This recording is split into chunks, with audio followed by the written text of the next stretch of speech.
আমার শহর রায়গঞ্জ নিবেদন করছে সায়নী গোল্ড এন্ড ডায়মন্ড, থানা রোড, রায়গঞ্জ।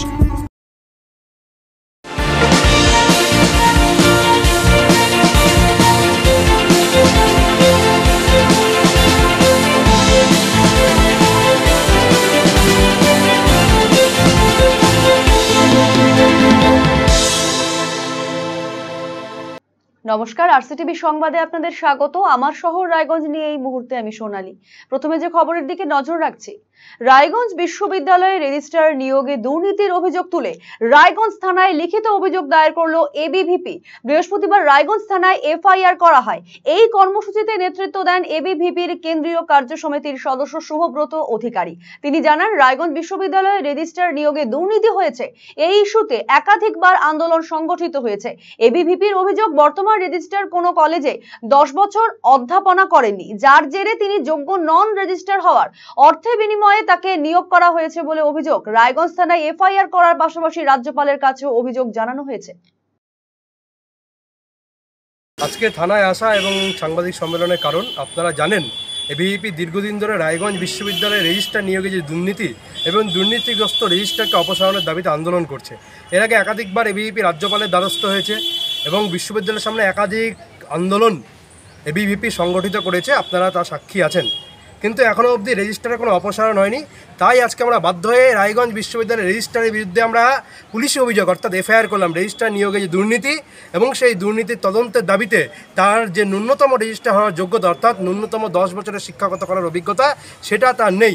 তিনি 10 বছর কোনো কলেজে অধ্যাপনা করেননি, অতএব তিনি রেজিস্ট্রার হওয়ার জন্য যোগ্য নন। তিনি অর্থের বিনিময়ে রেজিস্ট্রার পদে নিযুক্ত হয়েছেন। এই যদি রায়গঞ্জ বিশ্ববিদ্যালয়ের মতো একটি বিশ্ববিদ্যালয়ে অর্থের বিনিময়ে রেজিস্ট্রারে নিয়োগ হয়, স্বাভাবিকভাবে সেই বিশ্ববিদ্যালয় ন্যাকের বিচারে গ্রুপ ডি পাবে এবং এই অযোগ্য রেজিস্ট্রারকে অপসারণের দাবিতে তিনি একটি নির্দিষ্ট রাজনৈতিক দলের ভিত্তি হিসাবে সেই বিশ্ববিদ্যালয়ে কাজ করেন। তার অপসারণের দাবিতে এবং সেই রেজিস্ট্রারের যে নিয়োগ, সেই নিয়োগ প্রক্রিয়া তদন্তের দাবিতে আজকে আমি এফআইআর করলাম। মাননীয় রাজ্যপালের কাছে আমরা অভিযোগ পাঠিয়েছি, অভিযোগ দায়ের করেছি এবং এফআইআর করেছি। দুটো কপি আপনাদের সামনে যে রাজ্যপালের বিরুদ্ধে আমরা অভিযোগ দায়ের করেছি এবং আজকে রায়গঞ্জ থানায় রেজিস্ট্রারের বিরুদ্ধে এফআইআর দায়ের করলাম। আশা করি পুলিশ তদন্ত করবে। যদি তদন্ত না করে তো আমি আইনি পথে আমরা আইনি পথে হাঁটতে বাধ্য হব। এরপরে আমি বিশ্ববিদ্যালয়ের উপাচার্যকে আমরা আইনি নোটিশ পাঠাবো। মুখ্যমন্ত্রী মমতা বন্দ্যোপাধ্যায়ের কড়া হুঁশিয়ারির পরেও সরকারি জমির একাংশ দখলের অভিযোগ ঘিরে চাঞ্চল্য ছড়িয়েছে। এবারে রায়গঞ্জে পুরনো জাতীয় সড়ক লাগোয়া জলাশয় ভরাটের অভিযোগ পেয়ে তদন্তে এলো ব্লক ভূমি ও ভূমি সংস্কার দফতর। রায়গঞ্জ ব্লকের কসবা এলাকার ঘটনা এটি। এই এলাকায় পুরনো জাতীয় সড়কের ধারে একটি জলাশয় ভরাট করা হয়েছে। স্থানীয়রা এমনই অভিযোগ করছেন, যদিও অশান্তির আশঙ্কায় প্রকাশ্যে তারা মুখ খুলতে পারছেন না। এই অভিযোগ পেয়ে তড়িঘড়ি সেখানে আসেন রাজস্ব আধিকারিক আব্দুর রফিক। তিনি পুরো জায়গা খতিয়ে দেখেন। পরিদর্শনের পর জানান, জায়গাটির রায়ত 2021 সালে কনভার্সন হয়েছে। এক্ষেত্রে এটি ভরাটে কোনো বাধা নেই, তবে সম্মুখ ভাগে পিডব্লিউডির জায়গাতেও মাটি ফেলা হয়েছে কিনা তা খতিয়ে দেখা হচ্ছে। খবর পেয়ে আমরা ছুটে আসি, দেখি যে জলাশয় যেটা ভরাট হচ্ছে সেই জলাশয়টা অ্যাকচুয়ালি একটা রায়তি প্লট। এখানে যিনি ভরাট করছেন তিনি 2021 সালে কনভার্সন করেছেন ডোবা থেকে কমার্শিয়াল বাস, সেটা আমাদের রেকর্ডেড আছে এবং উনি ভরতে পারেন, সেই জমিটা ভরাট করতে পারেন। হ্যাঁ, সেটা দেখে নিতে হবে আমাদের যে কোনটা পিডব্লিউডি জায়গা আছে আর কোনটা রায়তি জায়গা। কিন্তু আমরা যে বর্তমানে যে জায়গাটার উপরে আছি সেই জায়গাটা কিন্তু পুরোটাই রায়তি জায়গা, কিন্তু পিডব্লিউডি কতটা রাস্তাটা আছে ওটা আমাদের দেখে নিতে হবে। হ্যাঁ, ওটা ডিপার্টমেন্ট পিডব্লিউডি বলবে, সেটা দেখতে হবে। সেটার অভিযোগ জানালে আমরা দেখবো পরবর্তীতে। রায়গঞ্জ শহরে রাস্তা দখল করে ফেলে রাখা হচ্ছে নির্মাণ সামগ্রী। এর জেরে রাস্তা দিয়ে যাতায়াত করতে গিয়ে চরম সমস্যায় পড়ছেন সাধারণ মানুষ। মাঝে মধ্যেই ঘটে যাচ্ছে পথ দুর্ঘটনা। এর থেকে কবে মিলবে মুক্তি? প্রশ্ন সাধারণ মানুষের। এ বিষয়ে মানুষকে সচেতন করলেন পৌর প্রশাসক সন্দীপ বিশ্বাস। বাড়ি করার জন্য গোটা রাস্তা ব্লক করে যেভাবে মালপত্র রাখে, তাতে মানে কম বেশি কোথাও না কোথাও কোনো না কোনো জায়গায় কম বেশি অ্যাক্সিডেন্টের খবর পাই আমরা। প্রতিটা ওয়ার্ডে প্রতিটা রাস্তার মধ্যে দেখা যাচ্ছে ইট বালি পড়ে থাকে, এতে যাতায়াতের খুবই অসুবিধে। যারা বাড়ি বানাচ্ছেন তারা বিনা কারণে দীর্ঘদিন থেকে ইট বালি পাথর ফেলে রাখছেন, বাড়ির ভাঙা জিনিসপত্র, সিমেন্টের কংক্রিট দগ্ধাদি এগুলো ফেলে রাখছেন। এটা বেআইনি। যারা এইভাবে আইন হাতে তুলে নিচ্ছেন তাদের জন্য আমরা আইনের আশ্রয় দিতে বাধ্য হব। রায়গঞ্জ শহরে একদিকে যেমন ফুটপাতের বড় সমস্যা রয়েছে, তেমনি অন্যদিকে রয়েছে রাস্তার উপরে নির্মাণ সামগ্রী মজুত করার প্রবণতা। এর জেরে চরম দুর্ভোগে পড়ছেন শহরের আমজনতা। বর্তমানে কংক্রিটের আস্তরণে ছেয়েছে রায়গঞ্জ শহর, পাড়ায় পাড়ায় গজিয়ে উঠছে বহুতল। আর এই সমস্ত অট্টালিকা নির্মাণের জন্য প্রয়োজনীয় সামগ্রী এনে ফেলে রাখা হচ্ছে রাস্তার বড় অংশ দখল করে। এই ছবি নির্দিষ্ট কোনো এলাকার নয়, শহরের সুদর্শনপুর থেকে দেবীনগর গোটা শহরের অলিতে গলিতে তৈরি হয়েছে এই সমস্যা।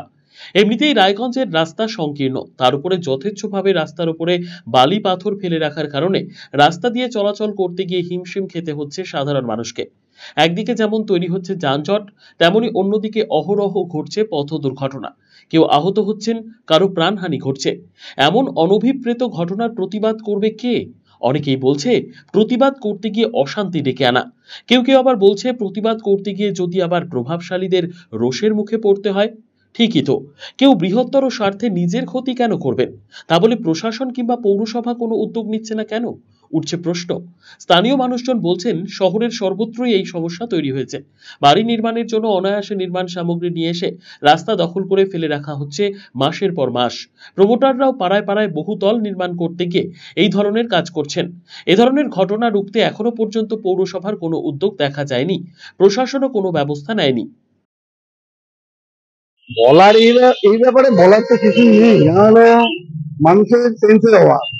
হ্যাঁ, মানে সে তাতে তার বাড়ি করার জন্য গোটা রাস্তা ব্লক করে যেভাবে মালপত্র রাখে, তাতে মানে কম বেশি কোথাও না কোথাও কোনো না কোনো জায়গায় কম বেশি অ্যাক্সিডেন্টের খবর পাই আমরা। হ্যাঁ, বা এই ধরনের ঘটনা ঘটেই থাকে প্রতিদিন। তো যেগুলো আমাদের মানে প্রশাসনেরও কোনো ভূমিকা নেই।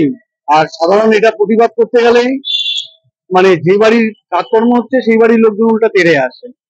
কিন্তু জানি না এইটার কি ভয়ঙ্কর রূপ আগামীতে হবে। এখন এই যেমন প্রমোটাররা বিভিন্ন পাড়ায় পাড়ায় জায়গা কিনে বড় বড় বিল্ডিং ইমারত তুলছে, সেখানেও তারা বিভিন্ন ভাবে মালপত্র ফেলে রেখে টোটাল রাস্তা ব্লক করে চলছে। রায়গঞ্জ পৌরসভার করণীয় তো এখনো পর্যন্ত আমি দেখিনি কোথাও এ ধরনের কোনো ভূমিকা অর্জন করছে, যে যেখানে গিয়ে বন্ধ করা বা আটকে থাকা এ ধরনের কোনো কিছুই আমি দেখছি না। প্রতিটা ওয়ার্ডে প্রতিটা রাস্তার মধ্যে দেখা যাচ্ছে ইট বালি পড়ে থাকে, এতে যাতায়াতের খুবই অসুবিধে। এই যে টোটো যায়, আমরা মোটরসাইকেল চালাই, কেউ গাড়ি চালাই, লোক সবসময় দেখা যাচ্ছে হ্যাঁ যথেষ্ট অ্যাক্সিডেন্ট প্রবণতা থাকে এবং রাতে বহু অ্যাক্সিডেন্টও হয়েছে এই নিয়ে, কিন্তু তারও হেলদোল নেই, কেউ কিছু দেখে না। এই যেরকম প্রধানমন্ত্রীর বাড়িগুলো হচ্ছে, প্রধানমন্ত্রীর টাকা দিয়ে কিছু বাড়ি করছে, বাড়ির রাস্তার মধ্যে সব দেখে দিচ্ছে ইট বালি পাথর, সবাই দেখছে কিন্তু কেউ কিছু বলছে না। যারা ব্যবসা করছে তারা তো রেখে দিয়েছে, কোন রকম হেলদোল নেই। দেখা উচিত, নিশ্চয়ই পরিষদ দেখা উচিত, কিন্তু দেখেও ওরা ধৃতরাষ্ট্রের মতন অন্ধ হয়ে আছে। এ বিষয়ে রায়গঞ্জ পৌরসভার প্রশাসক সন্দীপ বিশ্বাস জানিয়েছেন, যারা বাড়ি বানাচ্ছেন তারা দীর্ঘদিন থেকে নির্মাণ সামগ্রী ফেলে রাখছেন রাস্তা দখল করে। এটা বেআইনি, এর জন্য মানুষের প্রাণহানি ঘটে যাচ্ছে, যার উদাহরণও দেখা গিয়েছে শহরে। সাধারণ মানুষকে সচেতন করছেন পৌর প্রশাসক, অন্যথায় আইনানুগ ব্যবস্থা গ্রহণের হুঁশিয়ারি দিয়েছেন তিনি। যারা বাড়ি বানাচ্ছেন তারা বিনা কারণে দীর্ঘদিন থেকে ইট বালি পাথর ফেলে রাখছেন, বাড়ির ভাঙা জিনিসপত্র, সিমেন্টের কংক্রিট দোবদাদি এগুলো ফেলে রাখছেন। এটা বেআইনি, ফলে মানুষের প্রাণহানি হতে পারে। বীরনগরে আমরা এমন দৃশ্য দেখেছি যে বীরনগরে এই বালু পড়ে থাকবার কারণে সাইকেল নিয়ে যাওয়ার সময় একজনের মৃত্যু পর্যন্ত ঘটেছে। তো কাজেই আমরা সচেতন করব যে আপনারা দয়া করে ফেলবেন না, এর ফলে আপনার পরিবারের লোকেরই অসুবিধা তৈরি হতে পারে। এই আপনি যে অসুবিধা তৈরি করছেন তার ফলে শুধুমাত্র রায়গঞ্জের নগরবাসী নয়, যে কোনো মানুষ অসুবিধা তৈরি হচ্ছে, চলার পথে বাধা তৈরি হচ্ছে, অ্যাম্বুলেন্স যেতে গিয়ে দাঁড়িয়ে পড়তে হচ্ছে। এই দৃশ্য কেন দেখতে হবে আমাদের? সেই জন্য আপনাদের কাছে আমাদের আবেদন, যারা এইভাবে আইন হাতে তুলে নিচ্ছেন তাদের জন্য আমরা আইনের আশ্রয় দিতে বাধ্য হব, তাদের ইট বালি পাথর আমরা তুলে আনতে বাধ্য হব, তারাও আইনের আশ্রয় দিতে বাধ্য হবেন। আরসিটিভি সংবাদ, রায়গঞ্জ। আর মাত্র দুদিনের প্রতীক্ষা, তারপরেই আসছে 21শে জুলাই। দিনটিকে শহীদ দিবস হিসেবে পালন করে তৃণমূল কংগ্রেস। ওই দিন ধর্মতলায় অনুষ্ঠিত হবে দলীয় সমাবেশ। সেই সমাবেশকে সফল করে তুলতে বৃহস্পতিবার বিকেলে রায়গঞ্জে প্রস্তুতি সভা করল উত্তর দিনাজপুর জেলা যুব তৃণমূল কংগ্রেস। এদিন মোহরকুঞ্জ ভবনে এই সভার আয়োজন করা হয়। উপস্থিত ছিলেন সংগঠনের জেলা সভাপতি কৌশিক গুণ, অনিরুদ্ধ সাহা সহ অনেকেই। কৌশিক বাবু জানান, 21শে জুলাই উপলক্ষে ব্লক ও শহর ভিত্তিক প্রস্তুতি সভা করা হয়েছে। এদিন জেলা স্তরীয় সভা হলো। বৃহস্পতিবার থেকেই ধর্মতলার উদ্দেশ্যে রওনা হচ্ছেন কর্মীরা। এই জেলা থেকে 6000 যুবকর্মী সমাবেশে উপস্থিত হবেন বলে আশাবাদী জেলা যুব তৃণমূল কংগ্রেসের সভাপতি কৌশিক গুণ।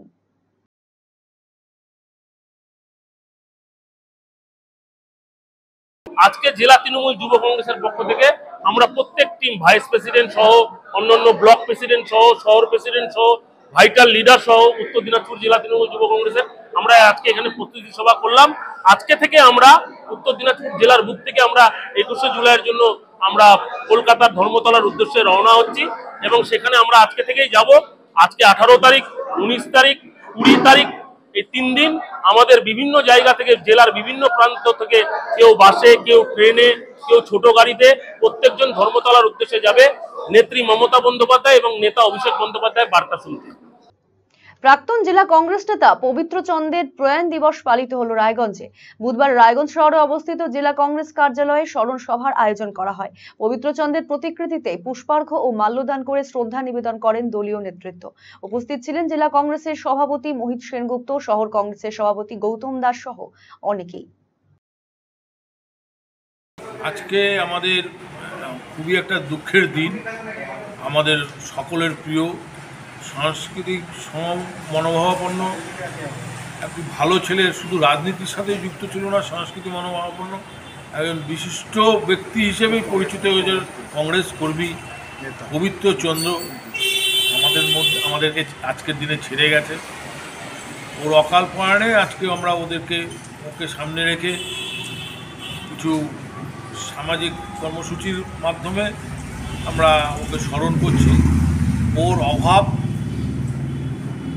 অভাব আমরা রাজনীতি হিসেবে বা সংস্কৃতি মানসিকতার পরিস্থিতিতে ওর অভাব আমরা পূরণ করতে পারবো না।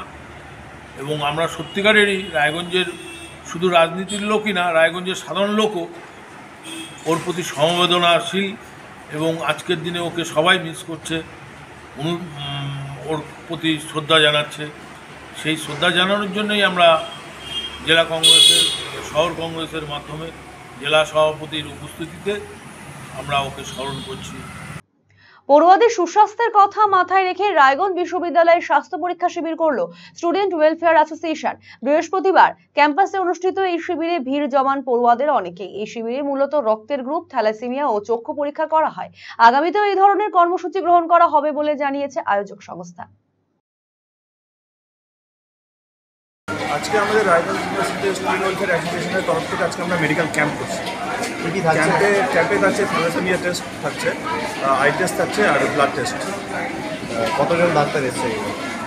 এখন এই মুহূর্তে 3জন টেকনিশিয়ান আসছে আর সাথে আরও 2-3জন আসছে। মূলত কি এটা মানে শুধু কলেজ স্টুডেন্টদের জন্য? হ্যাঁ, অবশ্যই। মূলত এটা সাধারণ ছাত্রছাত্রীদের কথা সুরক্ষার কথা ভেবে নিয়েই আমরা এই ক্যাম্প করেছি। আগামী দিনে আমরা আরও মেডিকেল ক্যাম্প করব। এটা কয়দিনের জন্য? এটা আজকে একদিনের জন্য এটা হচ্ছে, ঠিক আছে।